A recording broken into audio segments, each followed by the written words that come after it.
Hi guys, and welcome to the week 1 spiral corrections. Make sure your paper's in front of you and that you're making corrections for any of the problems that you miss.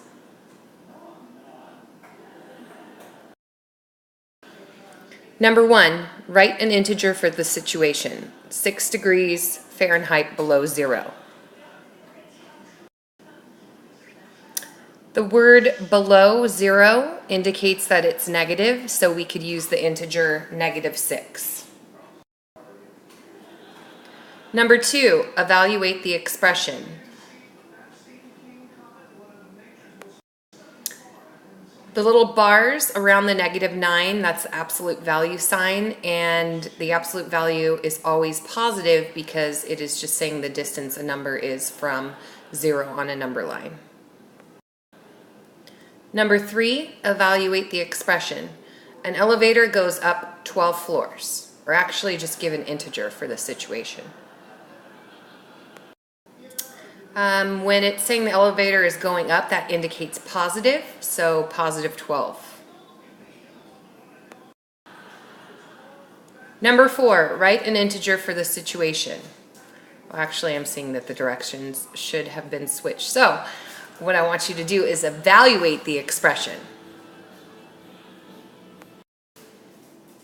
So the absolute value sign is what those two bars are, and so when you evaluate that first, we have +9 plus +5, which gives you a +14. Number 5, determine if each statement is true or false. A $100 check deposited in a bank can be represented by +100. True or false? B, a loss of 15 yards in a football game can be represented by -15. True or false? C, a temperature of 20 below 0 can be represented by -20. True or false? D, a submarine diving 300 feet below the surface can be represented by +300. Okay, so all of these are true. Deposit is positive, loss is a negative, below 0 is a negative, and a submarine diving 300 feet below the surface should be a -300. Number 6, a veterinarian recommends that a St. Bernard lose weight. Write an integer to describe the dog losing 25 pounds. So since we are having the dog lose weight, that would be a -25. Number 7, add. Okay, so this one, when I'm looking at the signs, they're the same, so we have to do same sign sum. So I keep the sign and I add the numbers and I get a -44. Number 8, at 4 o'clock a.m., the outside temperature was -28 degrees Fahrenheit.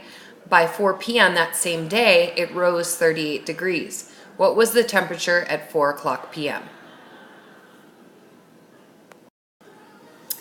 Okay, so when I first see this -28, that's what I'm starting with. And I'm told that it rose 38 degrees, so that's why I added a +38. Looking at my integers, I have a negative and a positive, which means I'm going to follow different sign difference. So I'm going to keep the sign of the larger absolute value, so that's why it's positive, and I subtract 38 minus 20 is 10 degrees. Make sure you have 10 degrees Fahrenheit, or just 10 degrees. Okay, so we have made it halfway through the spiral. We're on to the geometry review. I just wanted to put a picture in. He will be starring in our spiral videos. This is my dog, PJ. His full name's Parker James. He's 2 years old, and you'll be seeing him come to school often this year. Turn the page. Make sure you have the following in front of you. A reminder, you need to show all work, which means writing formulas, substituting the values, solving, and don't forget your units. Number 1, find the perimeter.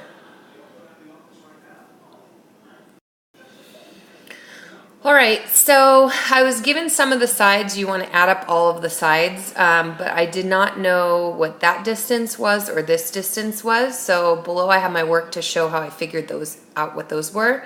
And then I added all of the sides and got 42 units. Number 2, find the side length of a square that has a perimeter of 100 inches. So this, make sure you're seeing, you want to know the side length because you're already told the perimeter. Okay, so I drew myself a square and inside I wrote the perimeter and put that the side is what I'm looking for. So the formula is side times 4. So I had to know what number I multiply by what number I multiply 4 by to get 100. And so 4 times 25 is 100, so that means 25 inches is the side. Number 3, what is the perimeter of a rectangle that has a length of 8 feet and a width of 5 feet?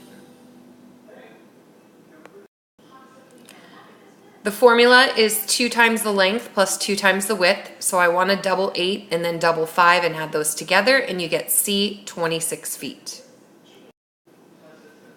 Number 4, find the perimeter.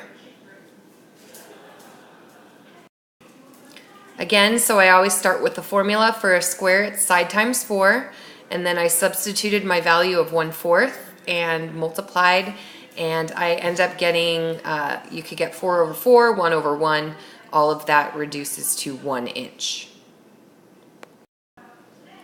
Number 5, a triangle has a perimeter of 45 inches. One leg measures 12 inches and another leg measures 22 inches. What is the measure of the third leg? So again, you are given the perimeter, but you're asked what the third leg is. So with a problem like this, I always like to draw a picture and label it. So here's my triangle. Perimeter is 45 inches. I know 2 of the sides, and I'm looking for the third side. So I know that if I add the 2 that I know and subtract from 45, which is what I did over here, that's going to give me the third leg, which is 11 inches. Number 6, find the perimeter. So for the trapezoid, I just used the formula side 1 plus side 2 plus side 3 plus side 4. I added everything together and got 88 meters. Number 7, find the perimeter. So for the formula, I just used side 1 plus side 2 plus side 3. I substituted my values, and then over to the right you see where I added, and I ended up with 206 feet. Congratulations, you have completed your week 1 spiral. I will see you guys next week for your week 2 spiral.